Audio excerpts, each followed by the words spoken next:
my name is Madeline Parker. Welcome to my channel. I'm going to do a read right now for the sign of Sagittarius. Thank you for following and subscribing, and do feel free to like it if you like it. And if you would like a personal read, my email is below, so feel free to email me. I do quick questions if you like, and I also do hour sessions, and my website is soullevels.com. So, okay, we're going to talk about Sagittarius. I like to think my reads, of course, pertain to whatever planet you hold in that sign, whatever house that sign covers, your sun, your moon, but most importantly for your ascendant, because I align the astrological transits along with the ascendant. So for Sagittarians, currently we have the sun in your third house moving into your fourth house when it transits into Pisces on the 18th, 19th of this month, February. By the way, this read is for February 2020, if I didn't say that so far, sorry. We have Mercury currently in your third house. Possibly a communicative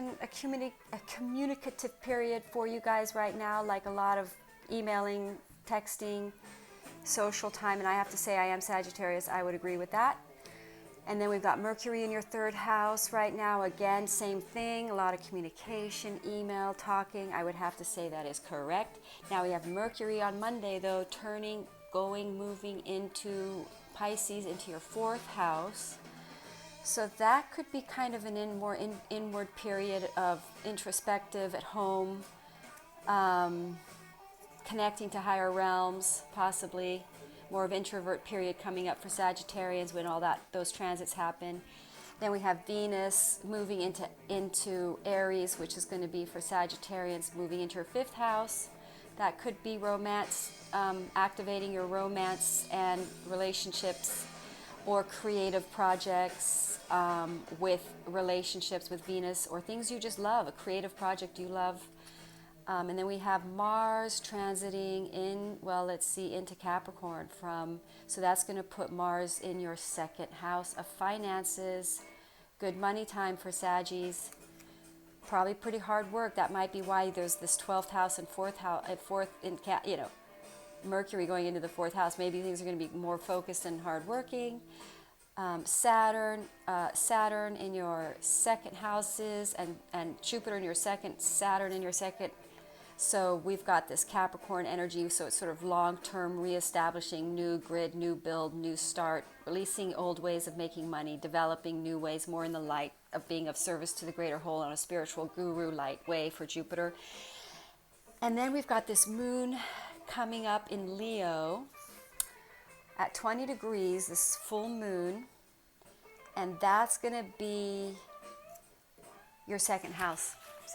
So that's Cancer, second house. Sagittarians, it's going to be ninth house, okay? So for you guys, that's Leo energy, possible travel, traveling or learning learning something new, or new sort of spiritual experience or new belief system, something happening. Well, let's see what the cards have to say, okay? So calling in Sagittarius, highest guides and angels to be with us here for this read. It is February 2020, and thanks for being patient for me to do these reads before the month starts. I noticed most other readers have their reads out way before. However, it is sort of, I forget those reads when they're so early from the month. I can't remember, so I thought it is kind of good to do it at the time. So anyway, all right, Sagittarius, let's have a look and see what is going on for you guys. I'm listening to blues today. Hope it's not too loud. I'm going to turn it down just in case it is. All right, Sagittarius.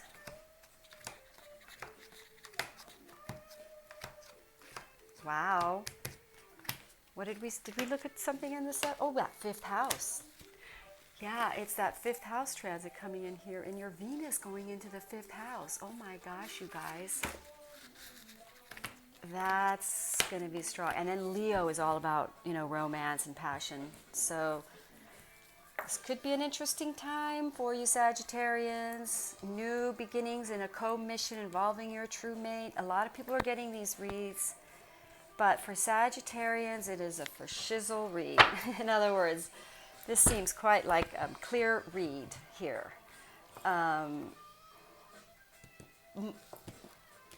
Six of Cups, Divine Partner, Lovers, Four of Wands. I really shuffled, guys. We get the Hermit turned out of alignment, towering that. I think your single days, if you're not in a relationship, if you're single, I think your single days are numbered. I think that you just need to hang in there through this little bit more period. There's energy building towards this. It's a really passionate, fiery build up here. It could involve conflict, because sometimes the intensity of these deep relationships, there's this thing that kind of, there's this resistance towards these relationships, and then there's this point of where it just breaks. The resistance just breaks in it, and we give way to it. That's what it feels like. This read is like because we get the Jack of Knights coming in, the Knight of Swords coming in at like 80 miles an hour here, coming back towards you with a sort of obsessive lust. I want to make sure the bottom of my read is in here. Can we see this? Oh no, we cannot see this. Oh, I'm glad I checked. Gosh, I got to move all this way up. Now, are we in? Wow, I got to remember to check that. Okay. So, all right. So what have we got here, Sagittarians? This is what I'm talking about down here. We've got a fury of passion and excitement and lust. This letting. Do you know what's happened? Is something. There's been in the works here for Sagittarians some kind of a relationship, sort of a dynamic, a chaser-runner dynamic that's been in the life of a Sagittarian. And if you are in union already in a relationship, maybe your dynamics within your relationship have been running and chasing. But anyway, it looks to me like the runner is returning.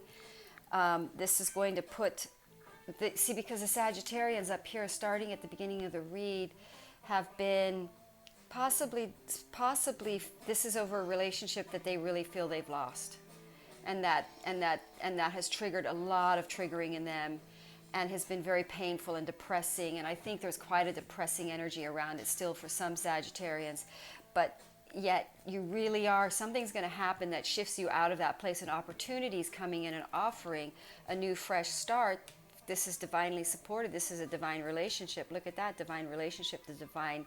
This is the divine section of my read, signifying divinely supported opportunity, improving finances, creating cooperation. Three of Pentacles, in my opinion, can sometimes mean a small business, enterprise, creating more financial independence for you guys, Sagittarians. Towering. This is a real coming out of the blue thing. It's going to be very exciting. It's going to change your life. You got to let go, and the negativity around your way of processing this relationship. There's a lot of, I'm going to pull a clarifier on this, because that energy of the devil, why are we seeing that? Why are we seeing that here? I want to see success. I know that there is no greater goal than to love. I mean, I would think maybe it's kind of like obsessive love. I mean, we're getting it right next to that Knight of Swords. Maybe we really are getting a very mad, passionate thing. Maybe that's what it is, sort of a lust, a mixture between spirit energy and lust, like love and lust. And this is going to release all the negativity that you have processed about this relationship.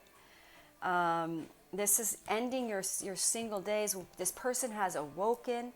They are treating you like the divine.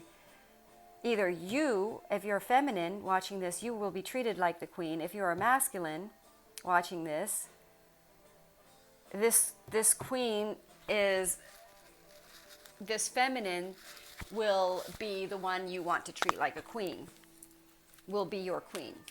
And she will turn in towards you. She will be reciprocal. Adversity. So this is a relationship that came with adversity and struggle, that created separation, because we get turning around. You've been single, maybe they were friends. Remember, this is in the 5th house, so it's very possibly it's friendship connected. I understand that a friend is in my life for a reason. So this is somebody that was a fated connection. You could be twin flames. Of course, divine partner. Look at that. Six of Cups is reconciliation. Four of Wands, twin flame or divine partner, home harmonic mate, the true mate. Again, divine partner hitting in my divine section. Hang in there a little longer because there's releasing of some negative blockage thinking, guys, around this, and this thing will come flying in. It might come through a bit of a conflicting moment because that passion is sort of having a breakthrough. And then your days of having to let go and the negative thinking, this whole section here will tower. Your sadness will tower. So this is beautiful. This is exciting. Let's see what moon card comes out for you guys. Look at the bigger picture, full moon in Sagittarius. Well, we have that full moon in Leo coming in. And this is a Sagittarius read. So Sagittarius, look at the bigger picture of this whole drama that you've been playing out with this person. Nothing is set in stone. So if you thought that this thing was over, it was not, perhaps. Something that you thought was over is not. Something you thought was set in stone. This is why you were so sad. You turned away. You've been very depressed about it. So work through your fears. Just let go of any negative thoughts that you have, fear thoughts that anticipate this hurting again. Just allow this process to happen. Allow this relationship to happen. If it comes in via financial opportunity, that's okay. The energy is gaining, the energy will gain momentum. Take the opportunity. Divine has sent it. If you get triggered because they act like it's just a financial thing, write it through, write it through, write it through. You can do it. Personal issue reaches a resolution. Full moon in Cancer. Have faith in your dreams. Sagittarius, it's a beautiful read. I think this looks great. All right. Thank you for watching. Have a wonderful February. Namaste.